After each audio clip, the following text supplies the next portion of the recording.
इतनी काम वासना, एक अद्भुत कहानी। राजा शर्मा जी के द्वारा प्रस्तुत की जा रही ये कहानी बिल्कुल ही अलग प्रकार की है। ऐसी कहानी की शायद आपने कभी कल्पना तक नहीं की होगी। इस कहानी के माध्यम से शर्मा जी ये दिखाने की कोशिश कर रहे हैं कि हमारे समाज में भी विकृत मनोस्थिति और काम वासना से ग्रसित ऐसे सभ्य और प्रतिष्ठित लोग हैं जिनको हम आदर की दृष्टि से देखते हैं। दोस्तों, ये कहानी आपको पसंद आए तो कृपया वीडियो को लाइक तो जरूरी कर दीजिएगा और हो सके तो अपने दोस्तों और अन्य लोगों के साथ भी शेयर कर दीजिएगा। धन्यवाद। वो दुबला पतला सा मध्यम उम्र का व्यक्ति उस पार्क के एक कोने में खड़ा हसरत भरी निगाहों से उस तरफ देख रहा था जहां बहुत भीड़ इकट्ठी हो गई थी। उस भीड़ ने एक बहुत ही सुंदर करीब 6 फुट मूर्ति को घेर रखा था। वो मूर्ति एक 4 फीट ऊंचे सीमेंट के चबूतरे पर स्थापित की गई थी। वो दुबला पतला व्यक्ति जो उस मूर्ति को हसरत भरी निगाहों से देख रहा था, उस मूर्ति को बनाने वाला मूर्तिकार था। उस दिन लोगों की वो भीड़ उस मूर्ति को तोड़कर उस पार्क से हटाने के लिए आई थी। उस भीड़ का नेतृत्व स्थानीय नेता गोवर्धन जी कर रहे थे। गोवर्धन जी सबसे आगे खड़े जोर जोर से नारे लगा रहे थे और भीड़ उनका साथ दे रही थी। पुलिस दल के लोग उन लोगों को मूर्ति से दूर खदेड़ने की कोशिश कर रहे थे, लेकिन वो भीड़ भी अपनी जिद पर थी और हर हाल में उस मूर्ति को हटाना चाहती थी। वो दूर खड़ा मूर्तिकार दिवाकर प्रभु बहुत ही चिंता में था। वो कुछ भी नहीं कर पा रहा था। वो सोचने लगा कि क्या उसको अपनी उस मूर्ति को उस पार्क से हटवा देना चाहिए। वो एक जवान औरत की पूरी तरह से नग्न मूर्ति थी।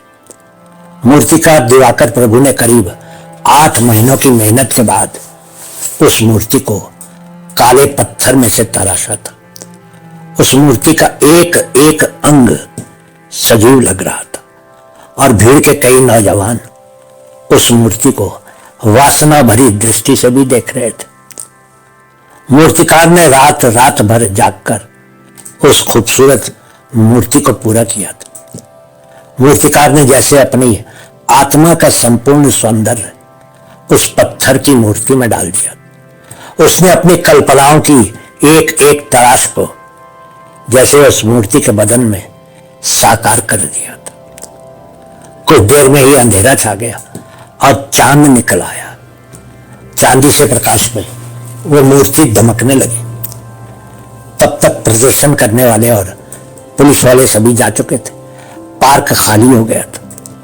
उस दिन तो मूर्ति पुलिस ने बचा ली थी, लेकिन मूर्तिकार दिवाकर प्रभु दूर एक पेड़ के नीचे के एक बेंच पर बैठा बस उस मूर्ति को ही निहार रहा था। उसका न जाने क्यों घर जाने का मन नहीं कर रहा था। उसको विश्वास ही नहीं हो रहा था कि उसने अपने हाथों से उस अद्भुत मूर्ति को तराशा था। उसको अचानक यूं लगा जैसे कि वो काले संगमरमर से तराशी गई नग्न स्त्री की मूर्ति उसकी तरफ देखकर मुस्कुरा रही थी।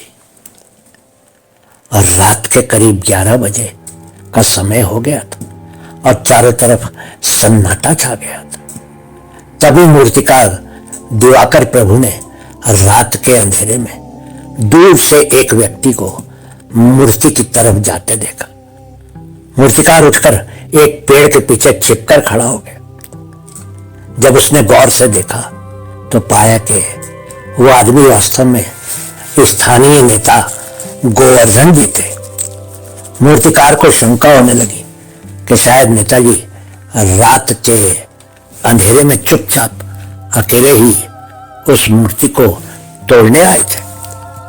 लेकिन अगले ही पल मूर्तिकार के होश उड़ गए। नेताजी मूर्ति के नीचे लगे 4 फीट ऊंचे सीमेंट के चबूतरे पर चढ़ गए थे और उस सजीव दिख रही मूर्ति से लिपट गए थे। उनके हाथ उस मूर्ति के स्तनों पर सरक रहे थे और वो उस मूर्ति के एक एक अंग को चूमने लगे थे।